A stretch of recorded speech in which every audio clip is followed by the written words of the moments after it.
Tell Us About Yourself is sponsored by bonusround.ca, streaming Canada's classic game shows on demand. Dive into the golden age of television with thousands of episodes of Canadian series that defined an era from anywhere in the world, all for just $1.99 a month. From iconic shows like Let's Make a Deal and Definition to cult classics like Bumper Stumpers and The Mad Dash, bonusround.ca brings you timeless entertainment that's fun, enlightening, and affordable. For less than the price of a cup of coffee, relive the magic of Canadian television history. Subscribe now at bonusround.ca for $1.99 and turn every night into Game Show Night. By Game Show Forensics. Join host Robert McKee and his crack team of forensic game show scientists as they take you on the deepest dives imaginable in a quest to analyze the most detailed minutia of game shows nobody else dares to, or cares to, investigate. Nothing is too whimsical for examination, no semantics too absurd for the research extremists at GameShowForensics.com. Parental discretion is advised. And by The Inn at Leola Village.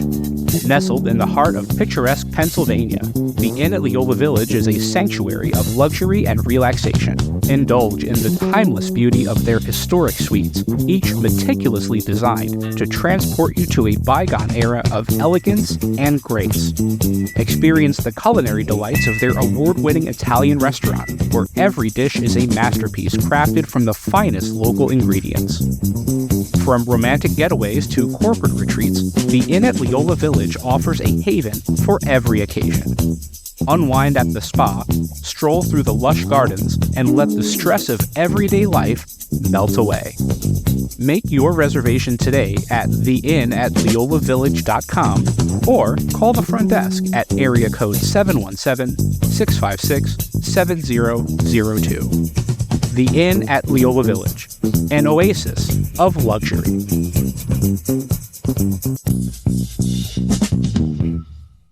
Tell Us About Yourself. Conversations with Game Show Contestants is produced in partnership with the Strong National Museum of Play in Rochester, New York, one of the largest history museums in the United States, and one of the leading museums serving families with highly interactive exhibits and programs. Since 1968, the Strong Museum has been dedicated to exploring the ways in which play encourages learning, creativity, and discovery, and how it illuminates cultural history.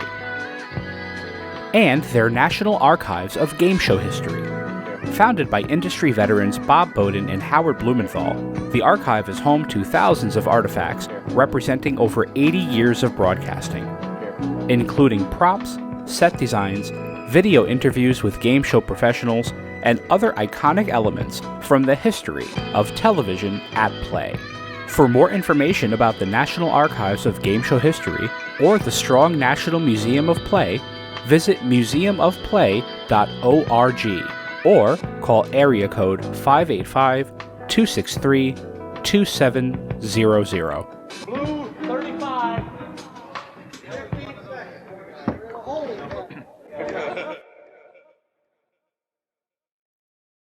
Tell us about yourself, would you? Tell us something about you. For any new viewers, won't you tell us again about yourself? We've met before, but let's meet again. Tell us about What yourself. else can you tell us about yourself? Perhaps you'd fill us in again and tell us about yourself.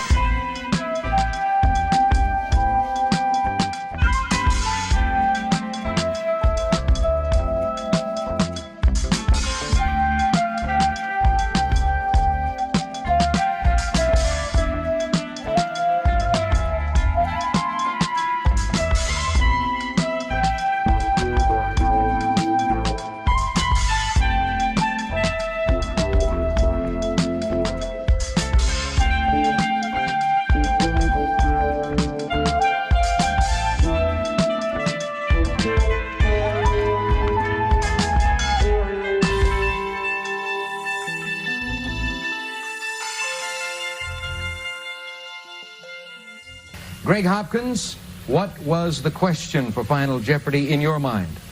What is Martin Luther King Day? Well, we'll accept that, yes, because we're dealing with the category holidays. And you risk of your $8,100, $300 you chicken. You wind up at $8,400. He'll be back on our next program to face 2 new challengers. And for Lois and our third player, we have those wonderful prizes. Thank you for tuning us in. See you next time on Jeopardy! My name is Greg Hopkins. I am a recovering lawyer, semi-retired, and I've been practicing law for about 36 years. And I live in Huntsville, Alabama. And I also am an author. I have written a book on the Bible and self-defense. And I teach church security teams the law of use of force.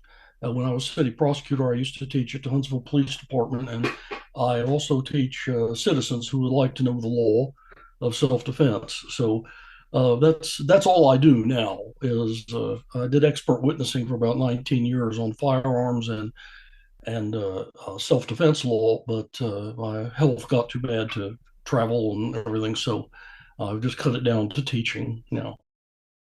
I seem to remember back on the first episode of Jeopardy, where you were a contestant, you had described your occupation as energy demonstrator. Could you tell me what that entailed and how you came about that opportunity?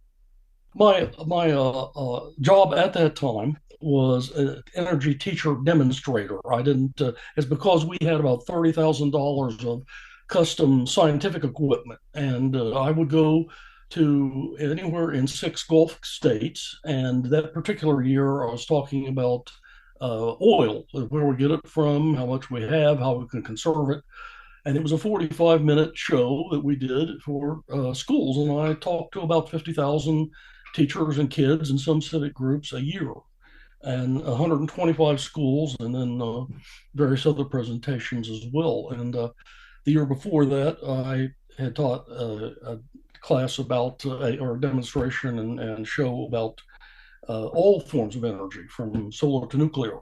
And so that's what I was on the road doing at that time. And I was a teacher. I had taught for 6 years as a substitute teacher in the Ohio schools where I'm from originally. And then I heard about this job in Oak Ridge, Tennessee, and I got it. And I worked specifically for the University of New Orleans chemistry department, was who my boss was. Being an energy demonstrator and performing this job the way that you're describing, it seems like you've had a lot of experience being in front of people and public speaking.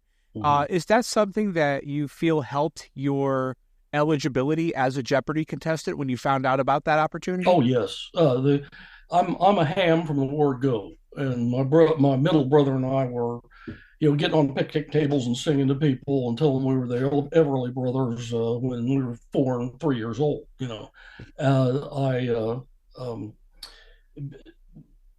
got a public speaking merit badge when I was in Boy Scouts. I always liked that. I wanted to teach in something. And I had a certification from college to teach history primarily in secondary schools, and general science. I always liked science, but I have the mathematical ability of a cherry stone clam. And therefore, physics or chemistry, balance the equation or do the math. When they added alphabet into numbers, they lost me. And so general science I could handle, general concepts. And when we trained at Oak Ridge, we had 8 weeks of training, 2 weeks each on chemistry, physics, biology, and geology, all as they relate to energy. And we also had experts from all over the world come in and talk to us about economics and all kinds of other applications, what works, what doesn't. So it was, and I taught Bible for 40 years, from the time I was 18, starting in college, and then I actually did a stint as a youth minister for a year and a half. And I used to sub in pulpits for churches that the preacher was sick or training somewhere else, and so I just always like to be in front of people. You give me an audience, I come alive, and so the whole thing, Jeopardy, that was one of the intimidation of being in front of people was not a problem for me. As I told the interviewer on the Alex Trebek show, my attitude was, you got my answer, you got my money, I got your answers, let's play. So that was all. That's the best way to go about that game, I think. Yeah, it's at least you don't play against the other players. That's wrong. You play against the game, and if you win the majority or all of three of the categories, they split 50. The other 50%, they lose. You see, so that's your strategy. You have to keep. The other thing, my mom gave me the best advice. She said, "Don't look at how much money you have, and see the Jeopardy board's right in front of you, just like you are in front of me. But the winnings are over here about 10 o'clock. The only time I ever looked over there is when I had a double Jeopardy and needed to bet. So I had a lot of experience being in front of people, and so that was I thought that was a natural advantage for me over some of the other contestants. I have always enjoyed the company of people who come alive in front of an audience because I consider myself to be the same way. I'm a hotel manager by profession, and a lot of the job is meeting people for the first time. And I tell everybody I work with, if you ever have a group that needs to be spoken to or needs to be addressed and you don't want to do it, wherever I am, come get me. I am happy to do it because I just love that. I love that energy. And to me, opportunities like that are just sort of batting practice, when it comes to public speaking. And people like you are very valuable because, after all, you know what the number one fear of adults in America is. It's speaking in front of a group. Oh yeah, it sure is, and it can be scary. It can be very so scary. You're the lifeguard. You're the cop that comes in and saves everybody. That's right. I wish I was that heroic, but I'll take what I could get. So, Greg, let's talk about game shows. Tell me what role TV game shows played in your life before you got the opportunity to be a contestant. What did that type of TV mean to you, and to what degree did you enjoy it? Yeah, I was a child growing up in the 60s, and we lived in a housing development in a town that was booming at the time. lots of kids to play with in the neighborhood, lots of things to do. But at 11 o'clock on Monday through Friday, wherever we were playing, whatever we were doing, we dropped it and we ran in to watch Don Pardo and Art Fleming and watch Jeopardy.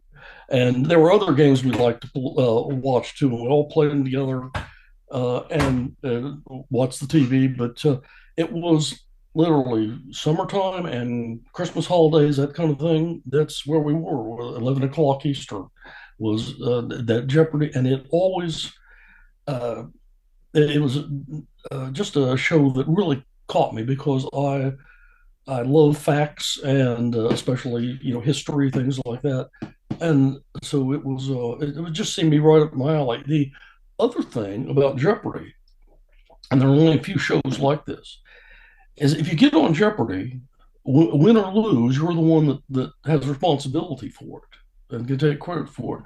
If you get on $100,000 Pyramid, and Betty White gives you a lousy clue, and you lose $100,000, you can't hate Betty White for the rest of your life. Right. Yeah.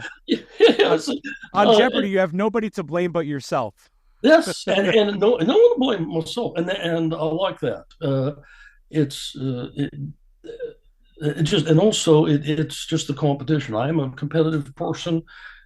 Practicing law, that was and trial, that was something that I enjoyed, and the but any game show that would be that kind of show, I was willing to get on. In 1980, I had an aunt and uncle that lived out in LA, and I said, "Can I come out and spend some time with you? Get on a game show?" And I decided to try tic-tac-toe.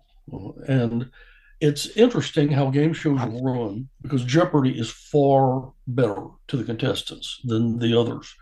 You drive downtown, you end up getting a parking ticket on your uncle's car, and, and you go into this place, and they have a general knowledge test, like who played the Cisco Kid and what is Krypton, Sure. and you take these multiple choice tests, and then they say, okay, everybody come up and tell us who you are and that kind of thing. That way, that's the first cut. See, is this person going to freeze in front of this group? And so they say, if you don't hear from us in 2 weeks, try us again in 6 months. So they take your Polaroid of you and so they put it with your file. And I got a call back, and I was supposed to talk to producer. So went in, talked to the producer, and had a great time. And he says, well, see if you get a call in 2 weeks. I got a call, and it was for the mock show. You always end up playing the game against other people that play the game in all these. And so we went in, and it got to be my turn, and I knew all the answers and forgot how to play tic-tac-toe. Yep. It happens. Sometimes it happens to people right on the show under the lights. They'll just completely forget. Yes, yeah, and it can happen to anyone, and it's so. I had after I realized that, I said, if you ever get on a game show, don't screw up your priorities. Right. I always, it's funny. It's something that I've learned. I've been fortunate enough to have a few contested experiences, and there are some in which I wished I had focused more on the game than the show aspect of it. Yeah, and the thing is that if you were an avid watcher of the game, then you can probably do very well on it. And that's something that I encourage people to do all the time. Is if you think you could play that game and get on the show, you can. You've got as good a chance of anybody else. And what they told us at the Jeopardy tryouts were, folks, we've got 10,000 people from San Diego that want to come on the show. We got nobody from Arkansas, which is, I think, one of the reasons why I lucked out to get on the first show. I was just saying, even though I was living in Louisiana at the time, my home address was in Ohio, so I gave my hometown there, and my opponents were a lady from Connecticut and a man from Miami, Florida, and so they're looking. They said, well, this is a national show. We have to pull people in, and so you have actually a better chance if you're not from California. So that's very true. I've noticed that, and especially when it comes to syndicated shows, they tend to cast in a way that is more representative of the entire audience. I think that, if you watch enough game shows, you'll eventually see that everyone seems to be originally from some other state, because they can't really tell, they can't say on every show that all the contestants are from Los Angeles. So I think it is interesting, and I'm sure that your theory is right, that did help you in a way. Also, the idea that you were already familiar with Jeopardy, having watched it for so long. As somebody who fell in love with the Alex Trebek version of Jeopardy at an early age, I would love to hear what about the original version with Art Fleming drew you in. I know that you're a fan of knowledge and you love facts and knowing things, but what else was it about that show that appealed to you at that age? Well, it was the dignity. If you look at some of the game shows today, they just basically, I'm sure they don't actually say this to the contestants, but they say, Floyd, get out there and make a fool of yourself. Like, the money is the most important thing in the world, and you're just going nuts because you've got $500. And you never saw that on Jeopardy. It was people there who were serious and come to play the game, and they weren't demeaning themselves. And I really think that's been a push later in game shows. I think maybe what's the one that they've got to play the cards, Jack? Oh, Card Sharks. Card Sharks. Yeah, that's the first one I saw. I was probably came out when I was in junior high, and I thought, why are people acting like that? Just kind of demeaning. And they in that show you had Fleming was dignified, and Alex was too. Alex was a little more personable and human, and I think that's one of the great successes of the show. He was a stone cold professional, and I just got to talk to him just for a little bit when I was there. But he really was behind the players and wanted them to win, and that's a big difference here. Back then, the most you could win was $500 on the biggest question at the bottom, and if you were not the winner, and the winner would end up with, oh, you got $750 for the game, which was real money back then, in the '60s. But the other two people, they didn't win anything. They didn't get any money. They got lovely parting gifts, and the old cliche is a year's supply of rice-a-roni and turtle wax. Right. San Francisco. And if I remember correctly, when the Alex Trebek version of the show first premiered, that was one of the points of contention that a lot of critics identified, that the old show, you won whatever you were able to earn during the game, but this new version, not only are they relying on video clues and,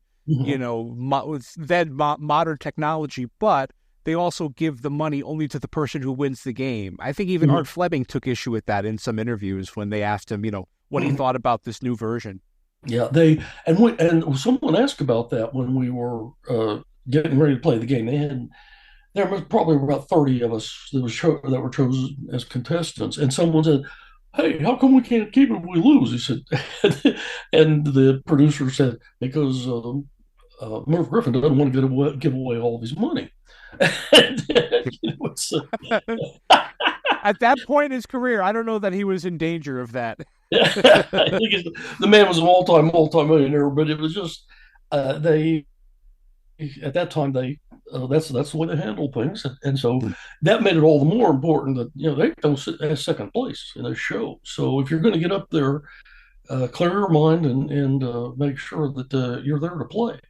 Oh, sure, and I'm sure that as a player, that incentivizes you to play harder and be even more competitive, than you already are.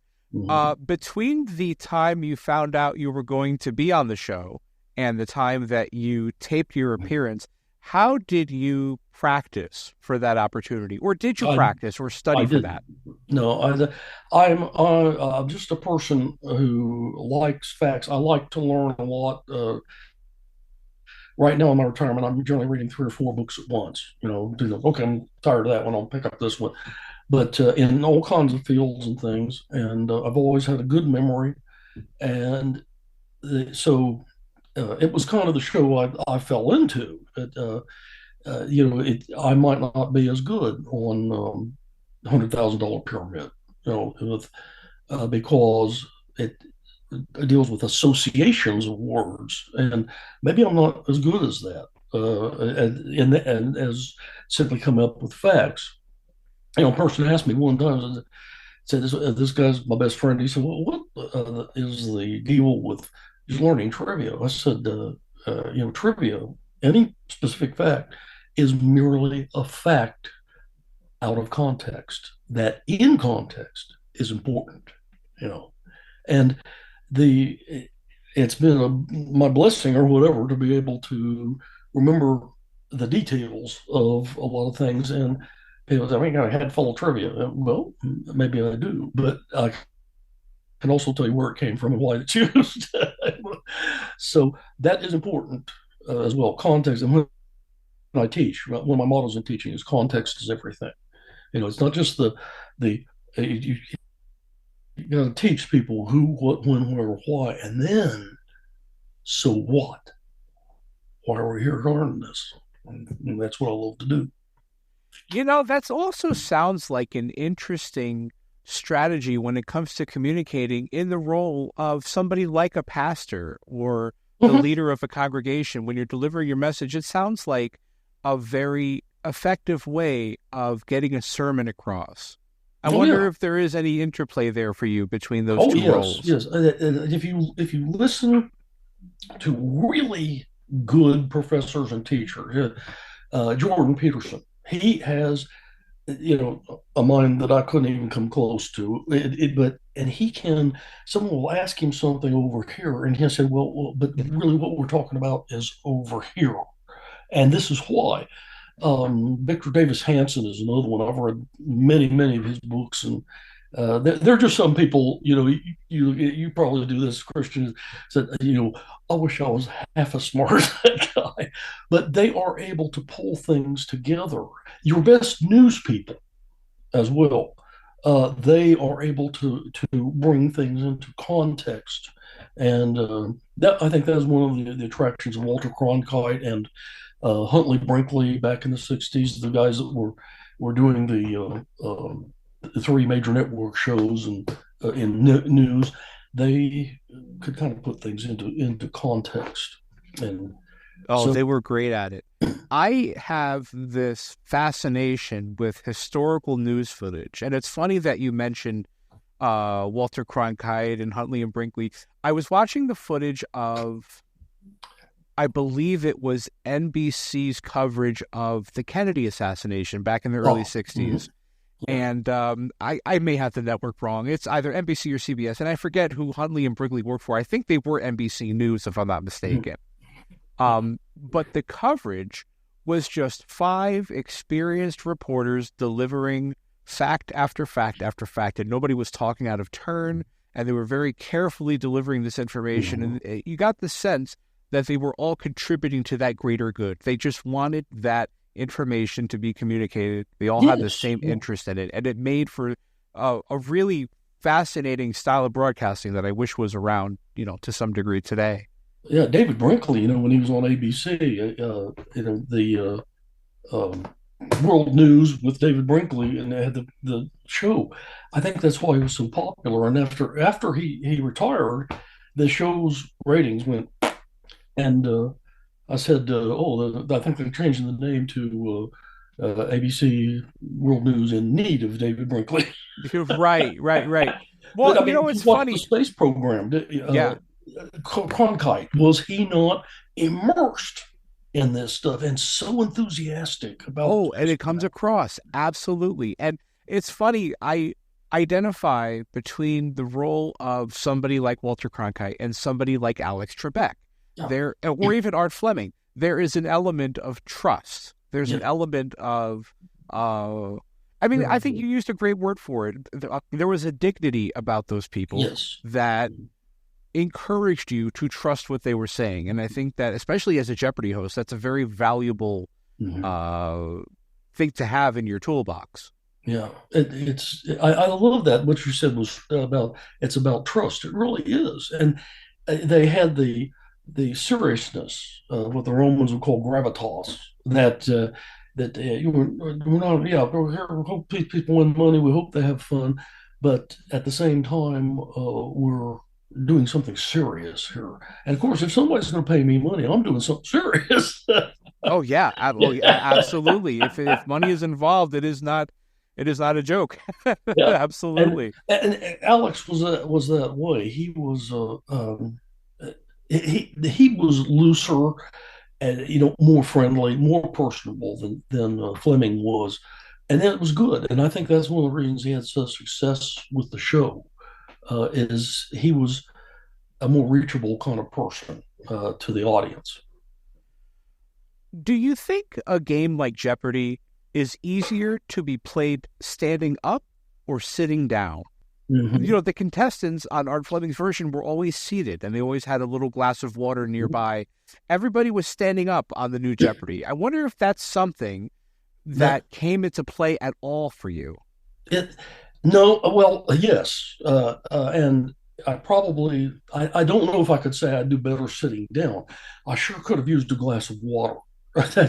You see, on that first show, they take 5 shows a day, Monday, Tuesday. So they do 2 weeks worth of shows on every Monday and Tuesday at that time. So I assume they're still doing the same thing, taping 2 weeks worth of shows at some 2 days of the week.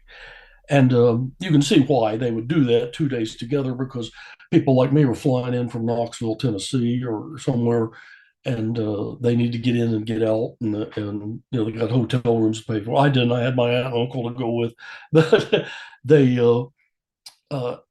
the standing was very tiring. It is, you see, one of the things that probably the biggest misconception, even though they've debunked this 1,000 times, is that, oh, that guy's an idiot. Everybody knows Lincoln's the capital of Nebraska.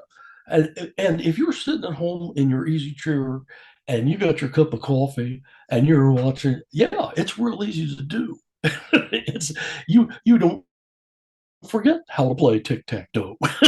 Sure. There's no nerves to it. You don't have any skin in the game, and you're not aware of it. You're not under any of the pressure. Pressure is, someone said on David Letterman one time, if it wasn't for the air conditioning, the lights they use on those stages would raise the temperature to 120 degrees within an hour. Now I'm sitting there in a three-piece suit, trying to look, cute and adorable and debonair and smart at the same time. And I have, it's their first show, remember. They haven't got everything ironed out. It took us to tape those two shows. We went in at 1 o'clock. We went into the studio at 2:30, and we were there until 8:30 when the second game was over. I stood for 4 hours. That whole time. And with rivers of sweat running down my back.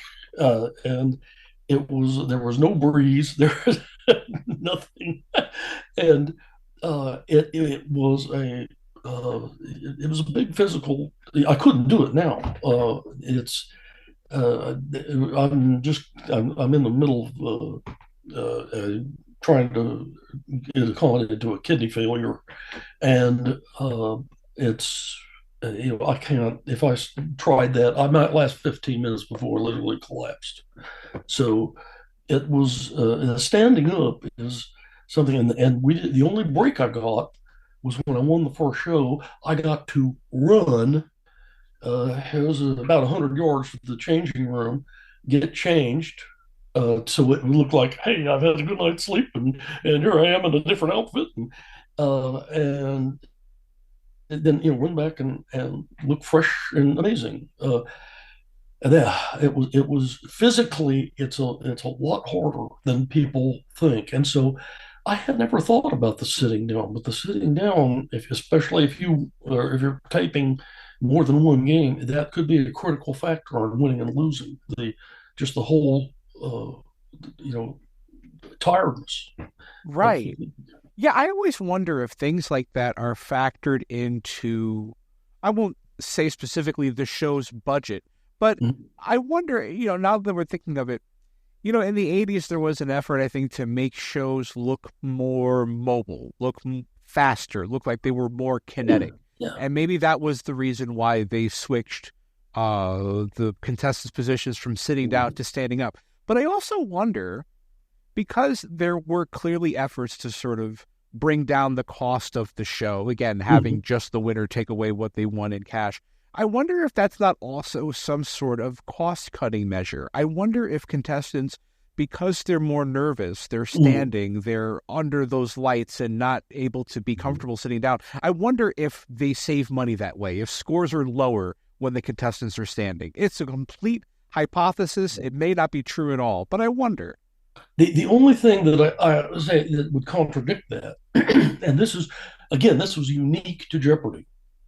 When I tried out actually for 3 game shows before I got on Jeopardy, and they said, you all are the stars.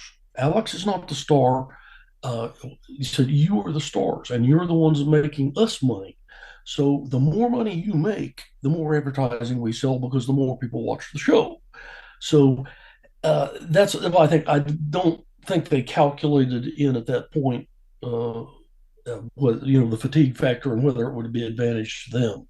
I think the main advantage was the bottom line, and literally everything they did in the Jeopardy tryouts and through the conduct of the actual tapings, they were pro contestant. It was they were really behind us.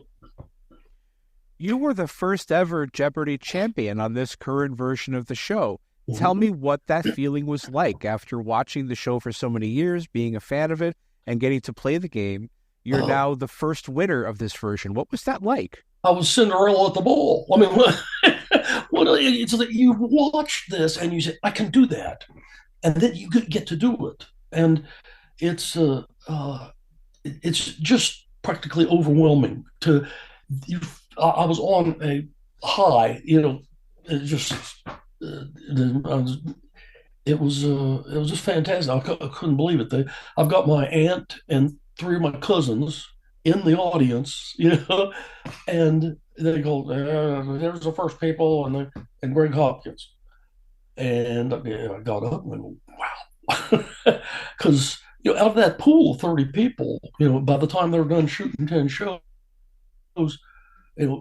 half of them probably didn't even get up out of their seat. They just got to watch shows being taped.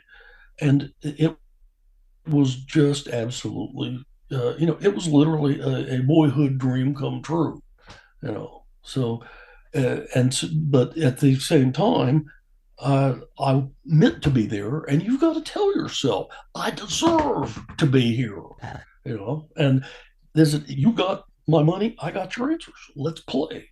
So you can't get overwhelmed, but when something like that happens, you just say, I knew it. I was supposed to be here. Right. And to that end, I'm sure I know the answer, but I'd love for you to speak on it.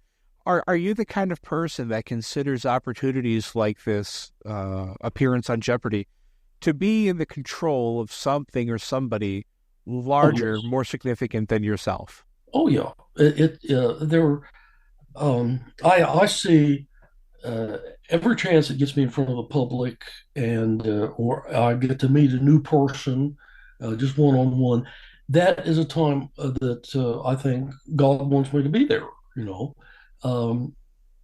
I don't necessarily think he's walking around like a puppet, but there are things that we can do that benefit other people. And it's, for instance, I couldn't even think about going to law school before I was on Jeopardy. And at that time, I was dating my wife. We just will be celebrating 39 years in July. And we're doing this long distance romance. She's finishing her master's degree at the University of Tennessee. I'm in New Orleans. We see each other about once every 4 months. And but by golly, as soon as I won that money, I said, now I can marry this girl. And that now I can go to law school. And the thing is, I see the role of lawyers as a servant. And when I was a prosecutor, I was not just there to convict people. I was there to help people, and sometimes it's the criminals that need the help, and sometimes it's the lawyers that need help. But I think that it's always been my conviction that God got me in there, and God gave me enough money that I could go and do something. And I trust that the years I have spent doing those things was something that improved some people's lives, which I wouldn't have been able to do in that way or meet those people if it hadn't been for Jeopardy. Jeopardy is a very powerful game show, I think, in that it has the potential to do so many things for so many people outside of the realm of winning money, because Jeopardy has never really promoted the money as part of its experience. You could win a lot of money on Jeopardy, yes. But it's never really part of what they advertise as their appeal. They appeal to the intellectual end of it. I think that that's such a powerful show. It could do so many things for winning contestants, I mean, professionally. And this goes back to, the 60s and 70s. John McCain, the senator from Arizona, he was on Jeopardy, I think, in the late 60s. Yeah. I didn't know that. Oh, God, just so many people, and it happens today, I think, with a lot of prolific winners and people that are seen to, have personalities on that show. They enjoy a career after their, Jeopardy experience. But what a powerful show it is, right? That can enable somebody like you to have so many positive changes in their life as a result of that appearance, that experience. Yeah. And that's a very important point you make about them not emphasizing the money. And the obvious contrast is who wants to be a millionaire? And Sure. I tried out for that. Did you? In 2005, yeah, and I made the into the pool, but they never called me. As my best friend at the time and my little brother, he flew over from Ohio, met us in Chicago. We flew up from Huntsville, and it was and basically the same game show deal that the I've been through on the others, and but you're right, who wants to be a millionaire? That it's all about the money. Jeopardy. It's more about a challenge. Sure. The risk, the drama. Absolutely. Uh, yeah. Yeah. And they do that without having the money in the name of the show. Yeah. Nothing wrong with the money. Oh, sure. Oh, absolutely not. Absolutely not. But of course, one of the things people ask me is one thing is that the people, when people are asking me about it, and you won $8,400, and I want to correct them and go $8,500. But you see, if you weren't me, you wouldn't know that.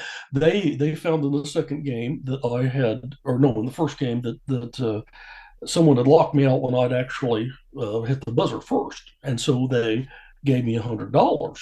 So now you do not, if you're a winner, you do not get paid until and unless the show airs. Right. So had Jeopardy been canceled, they run this in front of test audiences and everything, and say, it's all right. Bring back Ark Fleming. This whatever. If the show hadn't gone on, I wouldn't have made a dime. And I finally got my check in November, probably about third week of November. It was close to Thanksgiving, and between the state of California and the feds, they took almost a third of it. Right. That's how they do it. Yep. Yeah, there's a tax question too. So, but people they don't think about, well, how much taxes does this guy have to pay? How long does he have to wait for the check? The show aired nationally, I think like September 22nd to 24th, somewhere around there, nationwide, and so it took them that long for all the bookkeepers from the people that make Tide and all those kind of things to pay Jeopardy, and then Jeopardy cut me a check.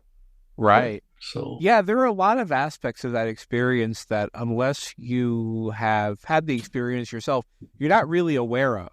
A lot of people are surprised to know that for a lot of game shows, you're not allowed to talk about how you did until the show airs. You sign a non-disclosure agreement where, if anybody asks you how you did before it airs, you can just say, I had a wonderful time. That's all you can say. You'll have to tune in to find out. And to me, I mean, I was fortunate enough to have appeared on Who Wants to Be a Millionaire my freshman year of college. And there were about 3.5 months between the time I taped my episode and the time that it had aired. And of course, I told everybody, I told everyone I was going to be on the show. So everyone was very excited. And when I came back, of course, everyone wanted to know how I did. And I couldn't say a word. And it was torturous for 3.5 months. I'm not good at keeping fun surprises. Well, I don't remember signing an NDA, but I may have and just simply violated it. I just don't recall. What I did do though was my aunt and uncle who had kept me. I had them send the lovely parting gifts from the second show. I was really glad I didn't have to bet my furniture against the house. But they had an old gas stove when since they moved to California in '62, and one of the eyes didn't work and everything. And I got a gas range. It was one of the things. And I said, here's the address. Send it there. I didn't tell them. And so that's wonderful. They asked me, what else did you get? I said, I don't know. It all went to their house. The rice-a-roni, it just got sent to them. Wow, that's a nice gesture. And it's funny, you won those consolation prizes on your second episode, and it's actually the first episode in which there's a 3-way tie. Everybody ended with 0 on a Final Jeopardy that, looking back, a lot of Jeopardy fans seem to think is pretty annoying. Yes. It was the category was the calendar, and calendar. So the clue was calendar date with which the 20th century began, and everybody said January 1st, 1900. but the correct response was January 1st, 1901. And I think you even hear the audience boo at some point as the show is wrapping up. Everybody was very annoyed with that. All right, time's up. Let's find out who today's winner is going to be. Paul Schaefer, you were in third place with $1,100. The answer was the date with which the 20th century began, and you said the final Jeopardy question was, what was January 1, 1900? That is incorrect, I'm sorry to say. Let's see how much money you risked on that. All $1,100, and that means you wind up with 0. Next, we had Lynn Crawford with $5,000. Your answer was, or your question was, what is January 1st, 1900? How much did you risk on that incorrect question? All of it. You wind up with nothing. Our champion, I have a feeling I know how our champion played this. He started off with $9,500. Let's find out, first of all, what he thought the correct final Jeopardy question was. What is January 1, 1900? We know now that is wrong, but how much did he risk? Did he go for the whole bundle? Great. Oh, boy. What? I'm at a loss for words, but in a situation like this... Hey, folks, easy come, easy go. Because all of our contestants wound up with nothing, we have consolation prizes for each of them. Tomorrow on Jeopardy, we'll be bringing in 3 new players to play the game. But our champion, remember, Greg, is not leaving us empty-handed. He won $8,400 in cash on our last program. So until next time on Jeopardy, what is the answer? The answer?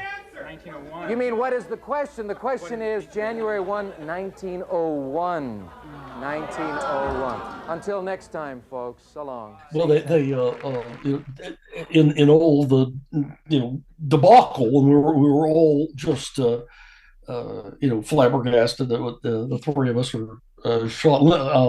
Linda turned to me and just went like, this, waved her hands, and I can't believe it. And and once again, it goes back to if you're ever actually on a show and you're there and sitting in your easy chair with your cup of coffee and going, oh, the guy's an idiot. By this time, remember, I had been there for over 7 hours, and 4 or 5 of it in the lights and under the stress of, I got to get this, I got to get this, I got to get that, and strategizing and so on. And so you get to that, and it goes, the calendar. And I go, cool, I'm a history major. Which is why I went to law school. I had no marketable skills. So, see, if you're stupid, if you can't do math and get a job as a doctor or an architect or even a waiter, anything you have to do math, I'm out. Okay. So they say, oh, you're stupid, you can go to law school. Thank you. Thank you very much. And so it came on there, and again, this was the first taping, and that is why we were there so long. They had to tape 3 shows that night. They're going to take a dinner break, so with about a half hour, and then at 9 o'clock they were going to keep going until they had those 3 shows. So you have all this stuff happening. You have when you see a commercial on a show, that might have been 15, 20 minutes. That they were out. And at one point, there was an electrician working in back of the stage, and all of a sudden, there's this big flash, and, bzz, and he goes, ow, like that. And everybody laughed, poor guy. And there are other glitches like that. Now, in the final Jeopardy of the first show, we had over 10 minutes because of technical difficulties beyond our control. And I had time to figure the math on how much I could bet. All right. So, and the answer, I had the answer. So everything was fine. But when we got to the second game, it was just like you always see it on TV. Do, do, do, do, do, do, do. And that was all the time I had to think. And all I could think of was, you idiot, you bet the whole wad. And I said, that's the wrong bet. I said, I know it's the wrong bet, but think about the answer. Think about the answer. It's a calendar. Come on.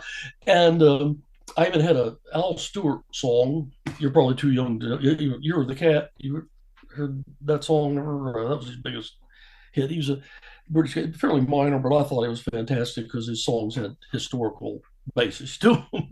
Right. And he had a line from one of the songs about a British admiral. What went through my head and goes, "The old queen, she passed away with a newborn century." And I got thinking, when did Victoria die? When she die? When she die? And then all of a sudden they come in and says, "You idiot! You bet the whole world." Like, I said, let me think about the answer. Right. There's a world of things that people don't understand that go through your head when something like that. You've done something wrong, and again, it's about knowing the game. Had I remembered at that point that in case of a tie, then as leader going into Final Jeopardy, I win a tie, and that never entered my mind at that moment because all I could think of is you bet the whole lot. You're an idiot. Right. And that was it was a big wager. 9,500. You wagered 1,100 more than what you won on the previous show. Yes. Yeah. And see, I'm not like that. I'm not a gambler. I've been to Vegas and I watch other people. They're doing it. Right. But my cousins are like, okay, this is how you shoot craps. This is how you play 21. That's not my nature. But yet, so why did I do that? Yeah. What took over? Was it the confidence? Was it, what was it? It was, I think it was largely fatigue at that point. It was, I've been roasted for all these hours and I'm excited about, I'm pretty well convinced I got all these people under control and I'm going to win the game.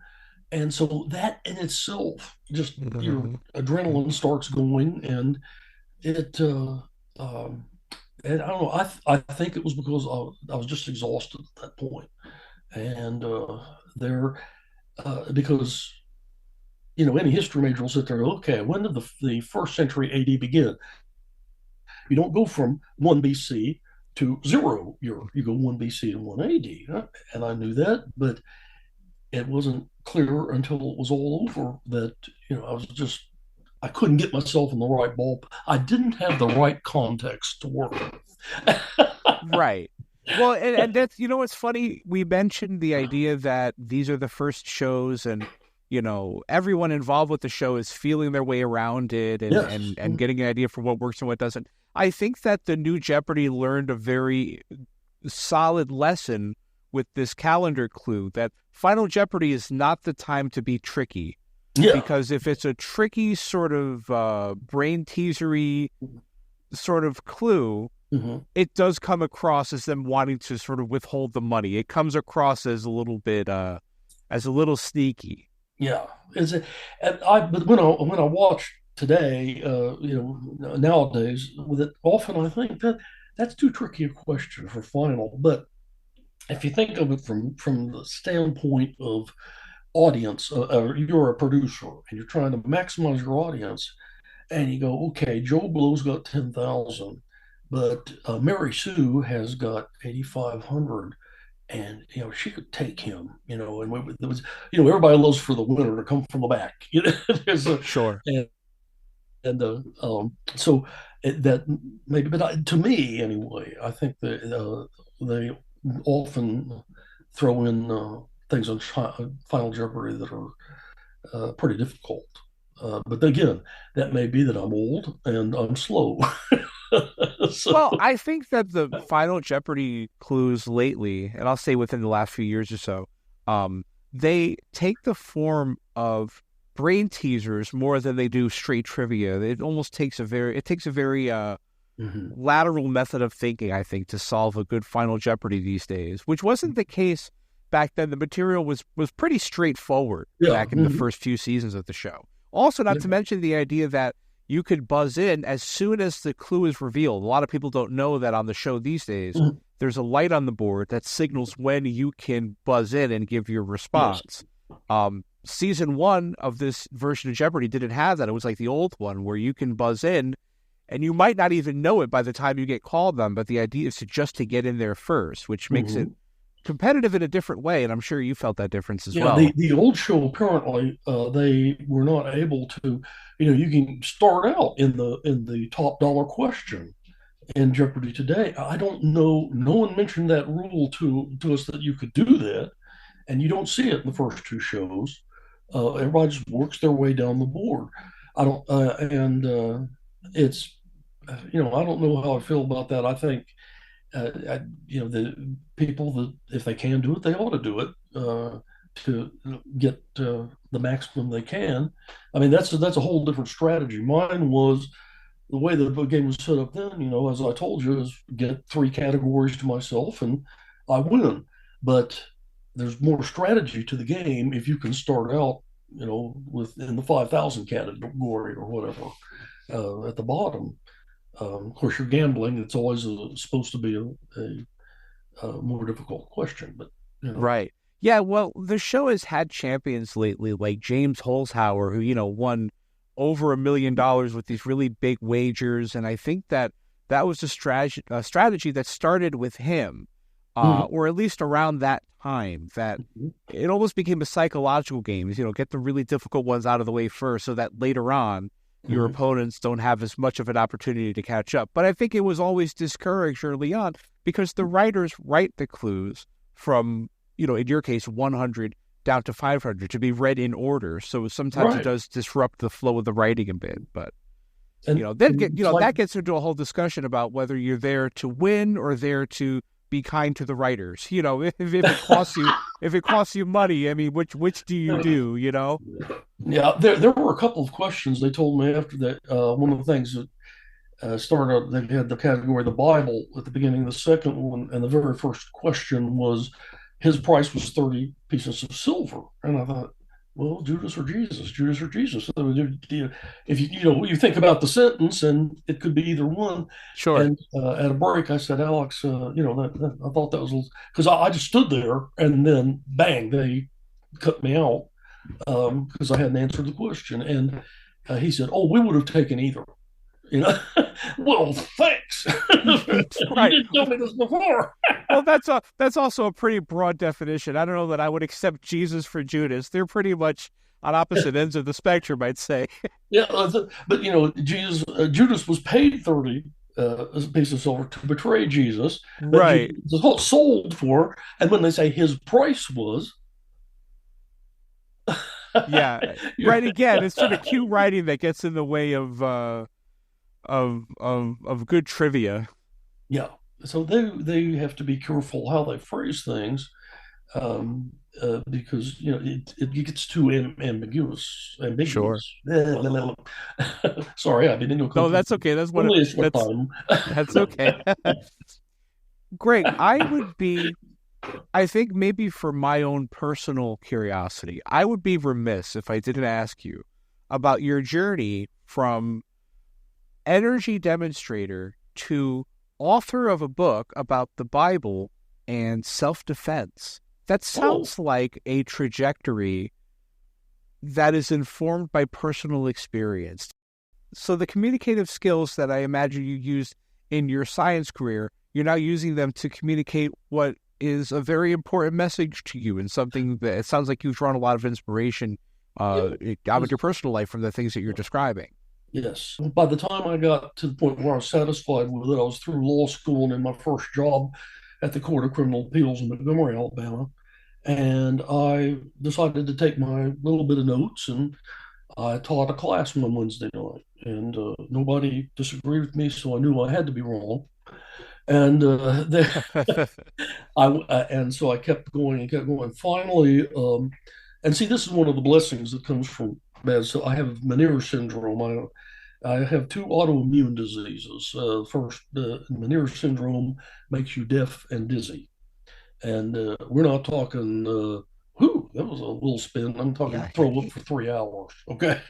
Right. There. And I finally had to quit practicing. I couldn't answer the bell. It just got, I couldn't hear what went on in court. I wasn't making enough money to buy hearing aids. Blue Cross and Blue Shield says those are like plastic surgery, that it does not come from an accident or something like that. It's not Right. not really necessary. Elective, right. And so I finally, I couldn't hear her in court, and judges have no sense of humor if you throw up on them. It's just, and so I finally had to quit in 2005, everything except teaching. But eventually, we got up to Vanderbilt Hospital after the medicines they were using didn't stop working for me, and they got me on the right track with physical therapy of all things. And I was in physical therapy 3 sessions, and I walked out one morning and into the living room, and my brother says, "Hey, you're walking normally."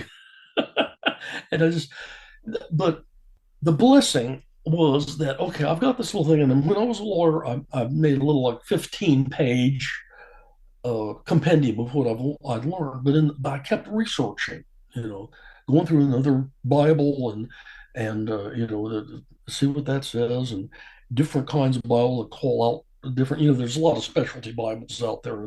Someone from my Sunday school class gave me the archaeological Bible, and so it has an emphasis on that. There's, because think about something, somebody's, going to highlight certain things. But in any case, that being able to stop that and get a, job that I worked at Target as a stalker at night for 6 months. But then the local Honda dealer, they needed a courtesy van driver.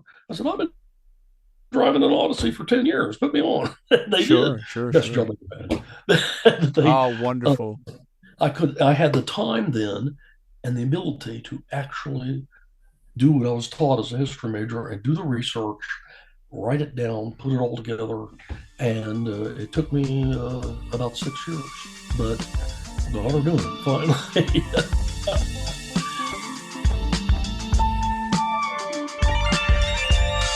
Tell Us About Yourself, Conversations with Game Show Contestants, is hosted, produced, and edited by me, Christian Carrion, from my studio in beautiful downtown Lancaster City, Pennsylvania. Co-executive producer Cory Anotado. Researcher Chuck Donegan. This has been a production of BuzzerBlog, the most popular game show website in the world, in partnership with the National Archives of Game Show History at the Strong National Museum of Play in Rochester, New York. For more information, visit museumofplay.org. Thank you so much for listening. I'm Christian Carrion. Good night.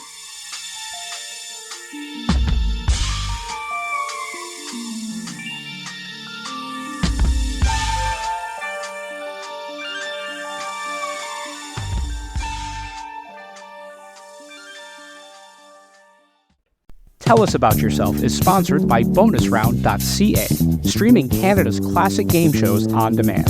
Dive into the golden age of television with thousands of episodes of Canadian series that defined an era from anywhere in the world, all for just $1.99 a month. From iconic shows like Let's Make a Deal and Definition to cult classics like Bumper Stumpers and The Mad Dash, bonusround.ca brings you timeless entertainment that's fun, enlightening, and affordable. For less than the price of a cup of coffee, relive the magic of Canadian television history. Subscribe now at bonusround.ca for $1.99 and turn every night into Game Show Night. By Game Show Forensics. Join host Robert McKee and his crack team of forensic game show scientists as they take you on the deepest dives imaginable in a quest to analyze the most detailed minutia of game shows nobody else dares to, or cares to, investigate. Nothing is too whimsical for examination, no semantics too absurd for the research extremists at GameShowForensics.com. Parental discretion is advised. And by The Inn at Leola Village. Nestled in the heart of picturesque Pennsylvania, The Inn at Leola Village is a sanctuary of luxury and relaxation. Indulge in the timeless beauty of their historic suites, each meticulously designed to transport you to a bygone era of elegance and grace. Experience the culinary delights of their award-winning Italian restaurant, where every dish is a masterpiece crafted from the finest local ingredients. From romantic getaways to corporate retreats, the Inn at Leola Village offers a haven for every occasion. Unwind at the spa, stroll through the lush gardens, and let the stress of everyday life melt away. Make your reservation today at theinnatleolavillage.com or call the front desk at area code 717-656-7002. The Inn at Leola Village, an oasis of luxury.